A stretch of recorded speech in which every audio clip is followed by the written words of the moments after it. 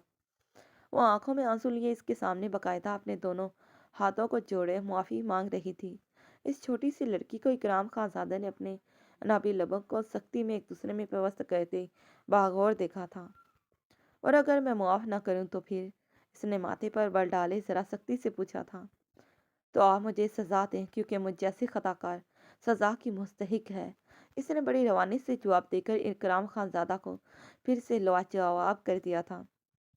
مانا کہ چھوٹی لڑکی، میں اپنی طرف اٹھنے والی ہر انگلی کو توڑ کر رکھ دیتا ہوں تاکہ پھر وہ انگلی دوبارہ میرے خلاف اٹھنے کی حماقت سرزد نہ کرے۔ اور یہ بھی سچ ہے کہ میں غلطی کی معافی ہر کسی کو نہیں دیتا، پر تمہاری اور بات ہے۔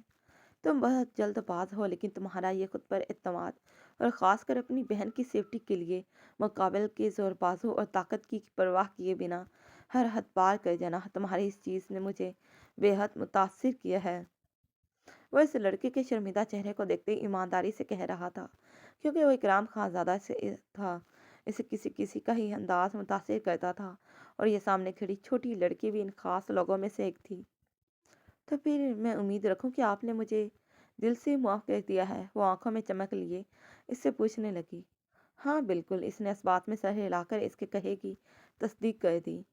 اپنی بہن کو اکیلا مت چھوڑا کرو، یہ بہت معصوم ہے، خیال رکھا کرو اس کا۔ وہ اس کے معصوم سہمے ہوئے سراپے کو دیکھ اس کی بہن کو تنبیہ کر رہا تھا۔ ہمارے بابا آپ کو اکثر یاد کرتے رہتے ہیں، آپ اگر یہاں اسٹے کر دیں تو ہمارے گھر ضرور آئیے گا، بابا کو خوشی ہوگی آپ سے مل کر۔ روبی نے خوش دلی سے اسے گھر آنے کی دعوت دی۔ چھوٹی لڑکی، میں ضرور آؤں گا، لیکن پھر کبھی صحیح، بیکاز ایم گیٹنگ لیٹ۔ اب میں چلتا ہوں، پھر ملاقات ہوگی، اور امید کرتا ہوں کہ اگلی ملاقات اس ملاقات سے بھی زیادہ جاندار اور شاندار ہو۔ اس نے زنیشا کے چاند کے جیسے چمکتے دمکتے چہرے کو اپنی بےباک نگاہوں کے حصار میں لیے میں نے خیزے سے کہتے روبی کی دعوت کو قبول کیا تھا، اور پھر ان سے الوداعیہ کلمات کا تبادلہ کرتے ہوئے اس کے خوبصورت چہرے کے ایک ایک نقش کو اپنی سبز رنگ آنکھوں میں حفظ کیے وہاں سے چلا گیا تھا۔ وہ پوری ایمانداری سے اپنی ڈیوٹی کو نبھا رہا تھا جو اکرام خانزادہ نے اس کو سونپی تھی، لیکن اس دوران اس نے جیسے اپنے لبوں کو سل لیا ہو۔ اس دن سے بعد سے لے کر ان دونوں کے مابین کوئی ایسی گفتگو نہ ہوئی تھی۔ اسے عنائشہ کے منہ سے بار بار صلاح کا مانگنا اذیت سے دوچار کرتا تھا۔ اس نے سوچ لیا تھا کہ اب وہ عنائشہ سے اس رشتے کے متعلق کوئی بات نہیں کرے گا۔ وہ خفا ہو گیا تھا عنائشہ اربد خان سے، اور اپنی خفگی کے طور پر اس نے اب سوچ لیا تھا کہ وہ عنائشہ کو مخاطب نہیں کرے گا۔ لیکن اس کے مخاطب نہ کرنے سے جو عنائشہ خانزادہ کو تقویت ملی وہ بیان سے باہر تھی۔ اسے اربد خان کا پہلے کی طرح اپنے کام سے کام رکھنے والا انداز پرسکون کر گیا تھا۔ جہاں وہ اس کی خاموشی سے پرسکون ہوئی تھی، وہیں پر کہیں نہ کہیں اس کے دل کو اربد خان کی خاموشی نے بری طرح متاثر کیا تھا۔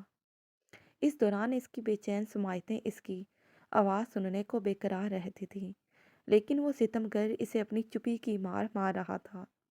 اسے اربد خان کی خاموشی بری طرح سے کھل رہی تھی، لیکن وہ کیا کر سکتی تھی؟ آخر آج وہ اتنے دنوں کے بعد ہمت کرتی اس سے مخاطب ہوئی تھی۔ خان، اس کے خوبصورت گلابی مائل لبوں سے ٹوٹ کر اس کا نام ادا ہوا تھا۔ جہاں اس کی خوبصورت محترم آواز کو سنتے اربد خان کی سماعتوں کو قرار ملا تھا، وہیں پر عنائشہ اربد خان کی سماعتیں اس کی مردانہ خوبصورت آواز کو سننے کو ترس رہی تھی، لیکن وہ ظالم تھا کہ اس پر ستم کرنے سے باز نہیں آ رہا تھا، کیونکہ اس کے پکارنے پر بھی اس نے ہنوز اپنی اول روز کی خاموشی کو برقرار رکھا ہوا تھا۔ خان، وہ ہمیں آپ سے کچھ پوچھنا تھا، اس نے اپنے سوکھے لبوں پر زبان پھیرتے ہوئے پوچھا۔ پوچھو، دو لفظی جواب دے کر اس کے مردانہ خوبصورت لب پھر سے خاموشی اختیار کر گئے۔ وہ آپ ہم سے بات کیوں نہیں کرتے؟ وہ اپنی شرمندگی پلکوں کی باڑ کو سجدہ ریز کیے ہچکچاتے ہوئے پوچھ رہی تھی۔ ہم پہلے کب آپ سے بات کیا کرتے تھے؟ عربد خان نے گاڑی کو چلاتے سنجیدگی سے پر لہجے میں کہا۔ اس کا اجنبی بے رخا پھیکا سا لہجہ عنائشہ کے دودیا سفید پڑتے چہرے کو مزید سفید کر گیا۔ وہ کیوں ایسے کہہ رہا تھا؟ وہ تو اس کو اپنی ملکیت سمجھتا تھا، بھلا اپنی ملکیت سے بھی کوئی بیگانہ ہو سکتا تھا؟ اس نے اپنے سفید پڑتی رنگت سے سوچا۔ لفظ ملکیت پر اس کا دل ایک دم زوروں سے دھڑکا تھا۔ تو کیا وہ خود کو عربد خان کی ملکیت سمجھتی تھی یا اب سمجھنے لگی تھی؟ اسے سمجھ میں آ رہا تھا کہ وہ آہستہ آہستہ عربد خان کے عشق کے رنگ میں رنگ چکی تھی۔ اسے یہ ادراک تو بہت پہلے ہی ہو چکا تھا، لیکن وہ اپنے دل کی دھڑکنوں کی صدا کو سنتے ہمیشہ کی طرح خود کو جھٹلا دیا کرتی تھی۔ لیکن اب اپنی دھڑکنوں کو کیسے سمجھاتی جو اس کے نام کی مالا جپ جپ کر ادموئی ہوئی پڑی تھی، اور وہ ستم گر تھا کہ ان دھڑکنوں کی آواز کو سننے کی بجائے ان پر ظلم ڈھانے پر بضد تھا۔ خان! اس کا نام اپنے خوبصورت لبوں سے ادا کرتے وہ سسکتی تڑپتی ہوئی منہ پر ہاتھ رکھ کر ہچکیوں سے رونے لگ گئی۔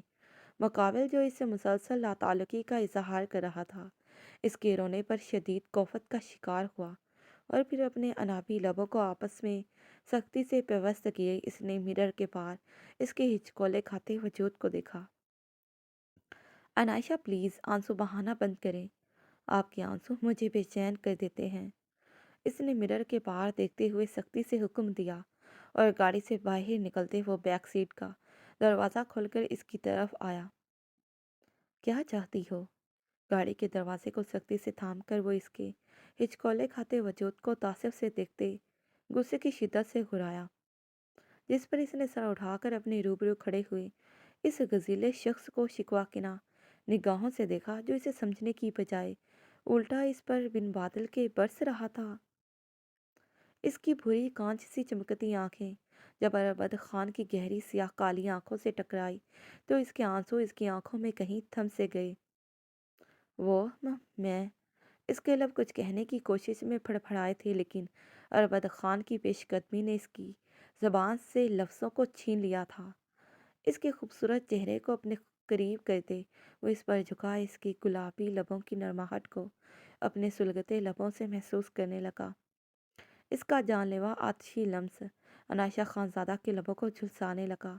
وہ ننھی سی جان کافی دیر تک اپنے نازک لبوں پر اس کے پرحدت لمس کو برداشت کرتی رہی، اور جب اس کے آتشی پرحدت لمس سے رہائی ملی تو وہ گہرے گہرے سانس لیتی گاڑی کی پشت سے جا ٹکرائی۔ ان نازک لبوں سے پھر سے اب میرا نام پکارو، کہو عربد خان۔ اس نے اس کے بھیگے بلائی ہونٹ کو انگوٹھے سے رب کرتے خمار زدہ لہجے میں فرمائش کی تھی۔ اس نے اپنی لرزتی پلکوں کی باڑ کو اٹھا کر اس ستم گر کی طرف دیکھا، جس پر اس کی کالی سیاہ آنکھوں کی طلب کو دیکھ شرم سے بوجھل ہوتے وہ پھر سے اپنی پلکوں کو جھکا گئی تھی۔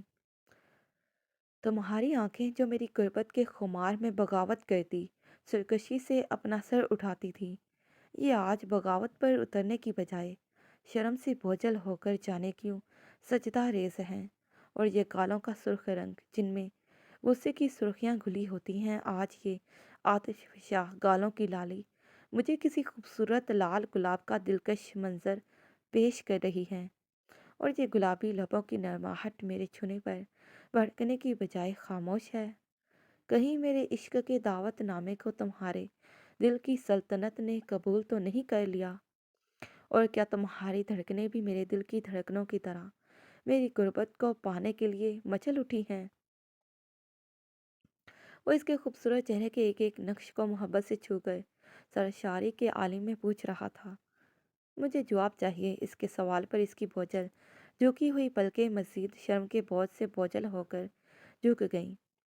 جانم عاشقی، ایسے نظریں جھکانے سے کام نہیں چلے گا۔ اقرار کا کوئی سرا تو تھماؤ، آخر کو مجھ دل جلے کو بھی تسلی ہو، تاکہ عربد خان کے جلتے دل کو سکون و قرار مل جائے۔ اس نے اس کے ٹھنڈے پڑتے دھوتیا سفید ہاتھ کو پکڑ کر اپنے لبوں سے چھو کر سینے سے لگاتے بھاری گمبھیر لہجے میں پوچھا تھا۔ اربد خان کی اس بے باک حرکت سے عنائشہ خانزادہ کو اپنے وجود میں جذبات کی ایک انوکھی لہر میں سرسراہٹ محسوس ہوئی تھی۔ ایک پل کے لیے اپنی شرمگی پلکوں کی پار کو اٹھا کر عنائشہ خانزادہ نے اس کی طرف دیکھا تھا۔ خان، ہمیں آپ کا ساتھ قبول ہے، بشرطیہ کہ وعدہ کریں کہ آپ زندگی کے آخری ایام تک ہمارے ساتھ ہمارے شریک سفر بن کر رہیں گے۔ اس کی صاف شفاف کالی سیاہ آنکھوں میں اپنے عکس کو دیکھتے وہ جیسے اسے کسی بات کا عہد لینا چاہ رہی ہو۔ جانم عاشقی، یہ ہمارا تم سے وعدہ ہے۔ اربد خان چاہے مر مٹ کر فنا ہو جائے لیکن اپنے عہد وفا کو مرتے دم تک نبھائے گا۔ اپنے سینے پر رکھے اس کے یکبستہ ٹھنڈے ہاتھ پر دباؤ دیتے، اس کی بھوری کانچ سے چمکتی آنکھوں میں دیکھتے بڑے عزم سے کہہ کر اس نے اس کے بے یقینی کے سفر کو مان بخشا تھا اور اسے اپنی آغوش میں پھر سے چھپا لیا اور اس کے وجود پر جا بجا اپنے لمس کی چھاپ چھوڑنے لگا۔ عنائشہ خانزادہ کو اس کے کہے گئے ایک ایک لفظ پر یقین تھا اور اسے یقین ہو چلا تھا کہ اربد خان اپنے عشق کو کبھی فنا نہیں ہونے دے گا۔ اور پھر اس یقین کے ساتھ اس نے اس کی بڑھتی گستاخیوں کے پیش نظر اس نے مزاحمت کرنے کی بجائے اس کی قربت میں مسکراتے ہوئے اس نے خاموشی سے اپنا سر اس کے سینے پر رکھ دیا اور پھر اس کے دل کی دھڑکنوں کے رقص کو سنتے ہوئے سکون سے اپنی آنکھیں موند لیں۔ جاری ہے تو پیارے ریڈرز، کیسی لگی آپ کو آج کی ایپیسوڈ؟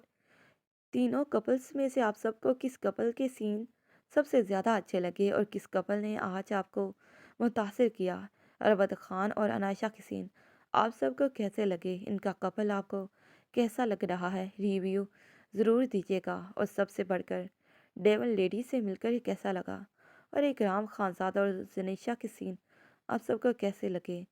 کیا ان کا آگے چل کر کوئی کپل بن پائے گا یا پھر زنیشہ میر حاکم کی منزل کوئی اور ہے؟ گیس کر کے ضرور بتائیے گا۔ اور جنہوں نے ابھی تک ویڈیو کو لائک نہیں کیا وہ جلدی سے ویڈیو کو لائک کر دیں اور کائنڈلی چینل کو سبسکرائب کر دیے۔ میرے چینل کی ریٹنگ بہت کم ہے اور جلد از جلد نیکسٹ ایپیسوڈ دینے کی اپنی ہر ممکن کوشش کروں گی، اور کوشش کی ہے کہ یہ ایپیسوڈ تھوڑی سی لانگ ہو جائے۔ کمنٹ باکس میں ایپیسوڈ پر ضرور اپنا ریویو دیجیے گا اور پھر ملتے ہیں اسی ناول کے نیکسٹ پارٹ پر۔ تب تک کے لیے پیارے ریڈرز، اللہ حافظ، bye bye and take care. Thanks for watching this video.